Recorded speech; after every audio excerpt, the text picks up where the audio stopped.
Hello, everyone. Welcome back to our YouTube channel. Today, we're going to be talking about the melancholy and holiday stress. As previously announced, that we'll be doing all five of the temperaments and how they deal with stress during the holiday time. Today, it will be the melancholy. Now, let's look at the five temperaments briefly. Um, the choleric, as we mentioned time and time again, is the worker, and he's Mr. Powerful. We have the melancholy, who is a thinker, and she's Miss Perfectionist. We have the phlegmatic, peacemaker, and he's Mr. Laid Back. We have the supine, the servant, and that's Miss Approval Seeker. Then the sanguine, the magnetism, which is Mr. Popular. Um, as we think about temperament and stress, now many people do not know their true temperament. Um, it can be very frustrating to be consciously unconscious because sometimes we're just living, but we surely don't know who we are.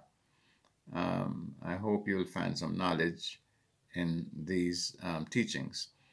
Number one, as we look at the cognitive reaction, um, that determines how stressful uh, a situation is to an individual.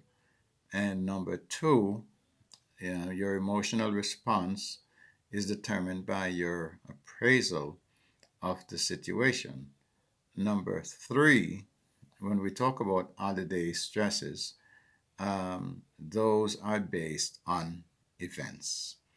So we're not dealing with the cognitive or the um, emotional responses. We're dealing with events and how they affect each of these temperaments. All right.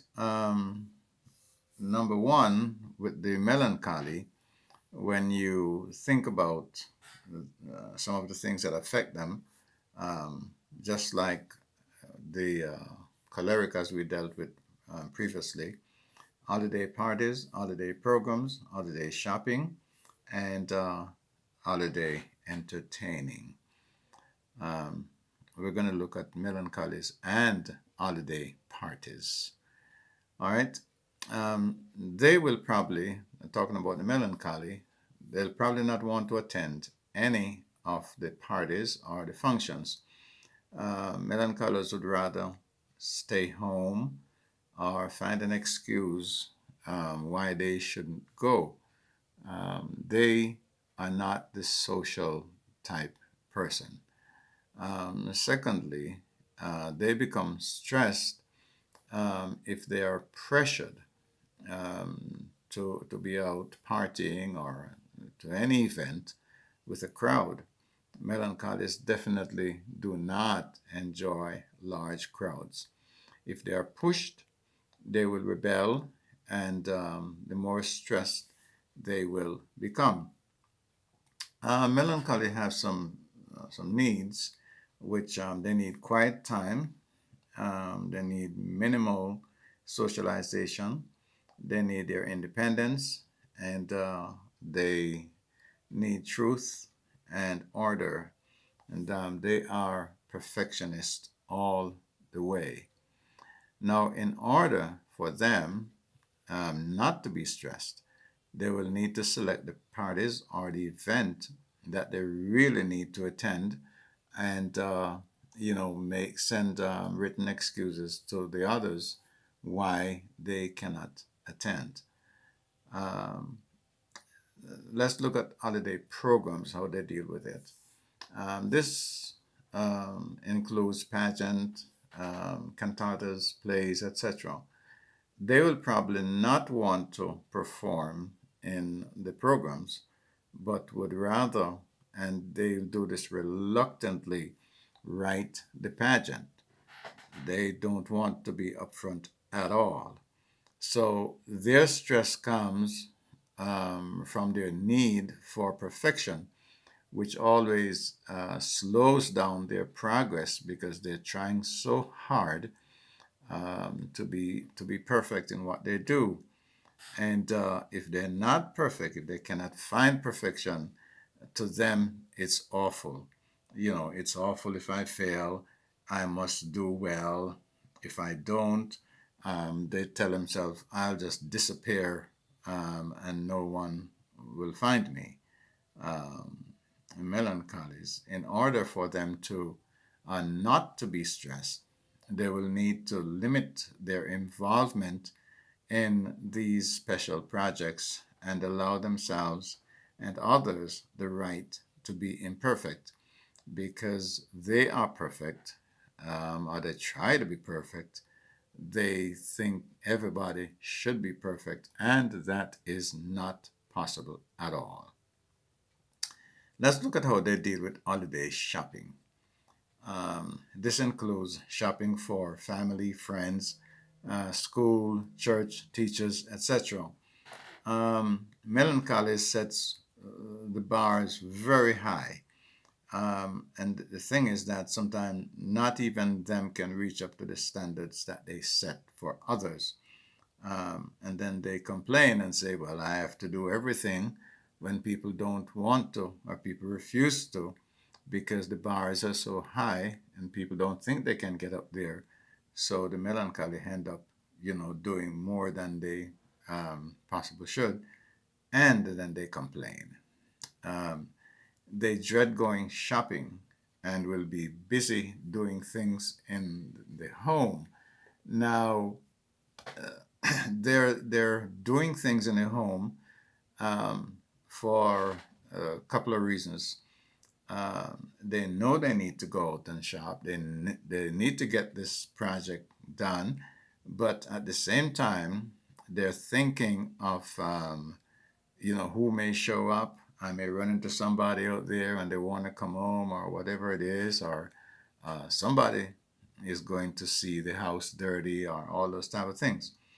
So when they finally decide that they will be in the crowd, you find that they they're surrounded by a lot of people at the last minute, and this was not really what they wanted, but because of their orderly fashion, they're spending time at home trying to make home perfect before they go on the streets. Now, in order for them not to be stressed, they will need to think less about what may happen. One of the reasons for their stress is from the what ifs of life. As I said before, what if somebody drop in unaware? What if? What if? And this become very stressful for them because of these what ifs that they're always entertaining. Number four, the entertaining of guests. And this includes family and friends that stay at their home for the holiday. Now, melancholies, as I said, they look at things as awful. They look at a lot of situations that they could just let slide. They think, well, you know what, people drive me crazy. They really don't want people in their home, but sometimes they don't have a choice. They have to entertain their family members and close family members. Sometimes they don't really have too much of a problem, but because of their orderly fashion, because of how they look at things, um, it becomes stressful for them because they're putting so much into what they do when they could actually slow down and take it a little easier. Um, they're usually very private and really do not want to have people in their home, because the truth is their home is their castle.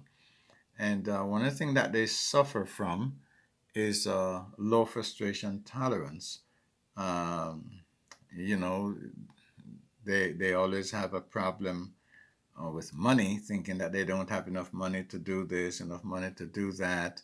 They think people don't care about them. And as I said time and time again, everything is awful for melancholy. If you don't get up to their standards, it's awful. But the truth is, I said, the standards, the bars are too high, and it's hard for people to get up there to where they set the bars. And so their stress comes from the fact um, they feel that their space has been invaded, because that's what happens when people come to your house. They feel very uncomfortable around people, and they deal with people as a task. Their guest, for example, might be a melancholy just like they are. And the thing about melancholies is that they think that they want always want to help.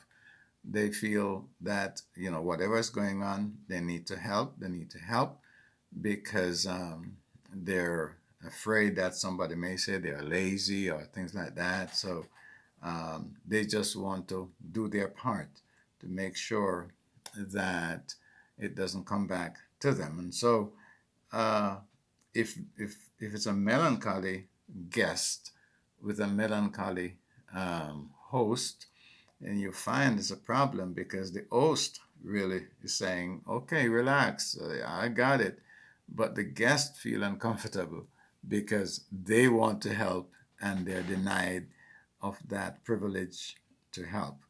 And so they will probably let their guests fend for themselves sometimes. It depends on if they're not really close family members. Sometimes these guests has to fend for themselves. Melancholy is very critical of others. They dissect the past. They're emotionally guarded. They rarely verbalize how they really feel. You always have to read melancholy's minds. In order for them not to be stressed, they need to choose some things that they can do with their guests, so their guests will feel welcome, and at the same time, the melancholy will not feel overly stressed. Um, some points on the melancholy: they're extremely moody, they're easily depressed, they bottle up their anger, they find it hard to trust people, they set high standards, and they suffer from low self esteem. But on the other hand, they're very self sacrificing, very efficient in known areas. You know, they have to know what they're doing. When they know what they're doing, they do it very, very well. They like their independence. Um, they like to appear competent and in control, and they like to work with tasks rather than working with people. Thank you for watching. Thank you for listening. I want to just say to you, as I said in the last video, I invite you to purchase this book. It will tell you more about yourself and help you to be a better camper in everything you do. It's not a book on temperament, but it's a book tell you really how to accept yourself as a person, and so you can work with other people. Until next time, it's good to have you. It's good that you tune into this program, and remember that this is Dr. Hibbert, and we do online counseling, pre-marriage, marital conflicts, depression, stress, grief, anger, anxiety, family issues, and much, much more. Give us a call, send us an email. Until next time, bye bye.